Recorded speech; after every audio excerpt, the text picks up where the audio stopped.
The biggest threat to your property is what happens when no one is staying there. Most hosts think that guest damage is their biggest risk, and that couldn't be further from the truth. And here's the shocker. Most insurance policies stop covering you after just 30 days vacant, and you never know it until it's too late. Today, we're breaking down what the vacancy rule is, why it matters for short-term rentals, and what to do to protect your property. Hi, I'm Sarah Karakayan. And I'm Annette Grant. And together we are Thanks for visiting. We've been hosting for well over a decade, welcomed tens of thousands of guests, and earned thousands of 5-star reviews. Our portfolio continues to bring in over $1.5 million year over year, and supported not only by the industry's leading brands, but also some of the biggest media outlets. And we're here to help you with your furnished rental. A standard clause that you'll find in many short-term rental insurance, landlord insurance, is that after 30 days vacant, coverage for certain risks, for example, fire, vandalism, water damage, may be excluded. Oof. This is why this clause exists, because insurers assume an occupied property would equal a faster detection of problems because there's people staying there. A vacant property would equal hidden damage that grows because it is undetected. I can see that. All right, let's give you an example so that you can follow along with us here. Let's say there's a burst pipe that happens on day 10 of your property being vacant. That fix could be around $3,000. If it's detected. Okay.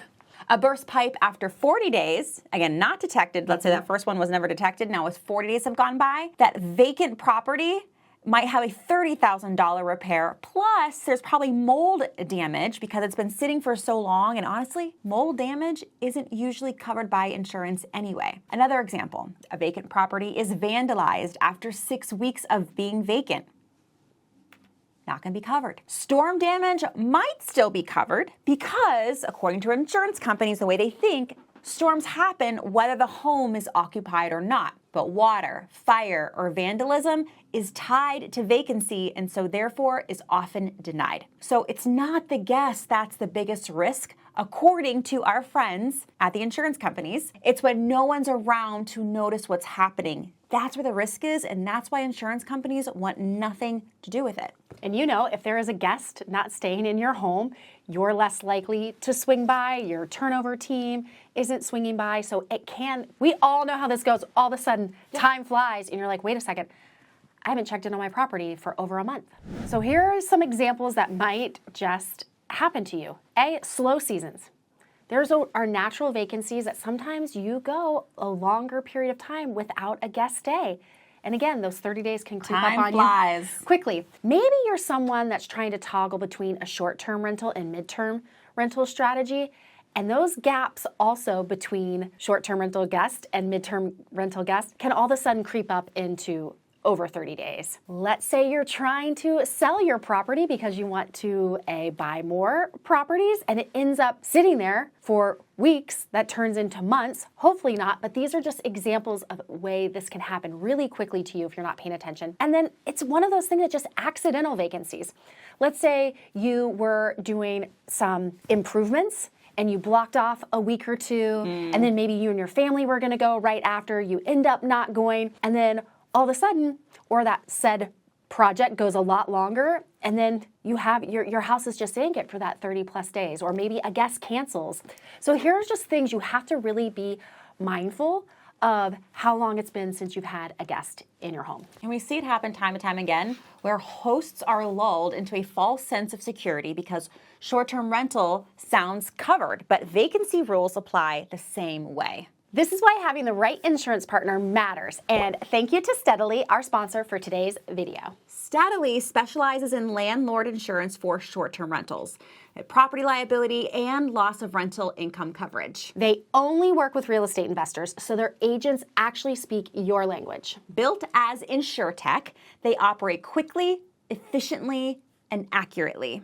Get fast, tailored coverage online, by phone, or even via SMS. And they have over 100,000 policies nationwide. Don't assume you're covered. Make sure vacancy isn't your hidden liability. Use our link, tfe.steadilypartner.com, to get your coverage started today. So it's not all doom and gloom. We've got some good news for you. You can notify your agent anytime you expect a vacancy of greater than 30 days. And you can add a vacancy endorsement or a rider.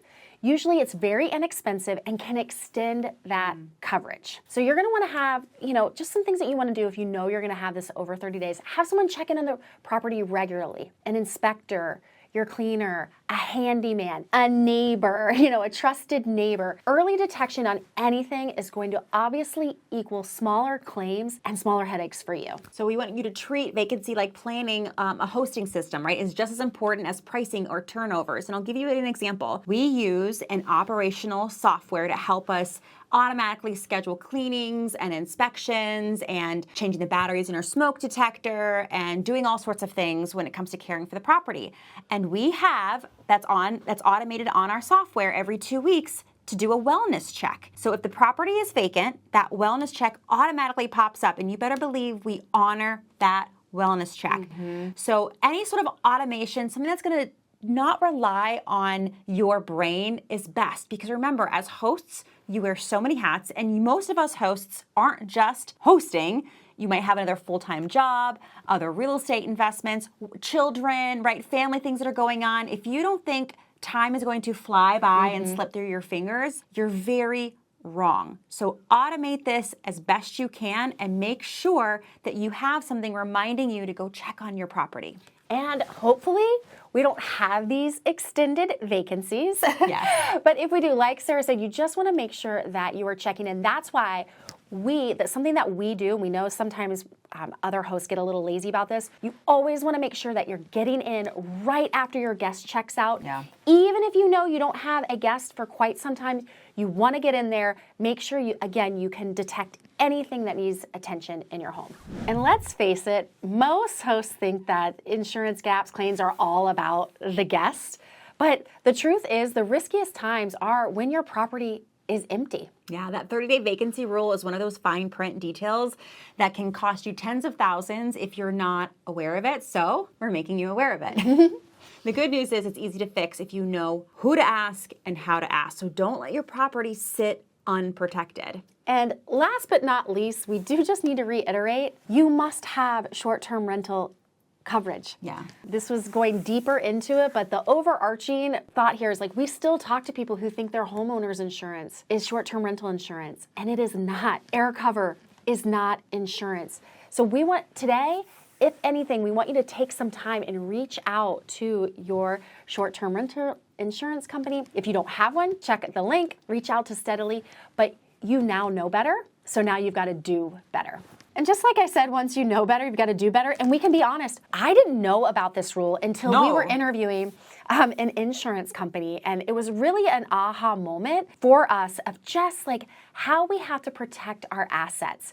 So this is one of those things, again, even once you find that insurance company, you want to reach out every single year. Your property most likely changed. Maybe you've added amenities. Maybe your neighborhood has changed. Maybe you yourself, your position has changed. You just want to make sure this is something that you are reviewing each and every year. Actually, I just got an email today from our insurance agent on one of our properties, and she's having me review it, make sure that everything is still in line. And so I have to do that today after we shoot this video. If you don't have an insurance partner, if you don't like your insurance partner, or if you want a second opinion, go to tfe.steadilypartner.com. Go check them out. I love when a company focuses on one type of customer, and they have us real estate investors down pat. So go give them a call, ask your questions, and with that, I am Sarah Karakayan. I'm Annette Grant, and together we are Thanks for visiting.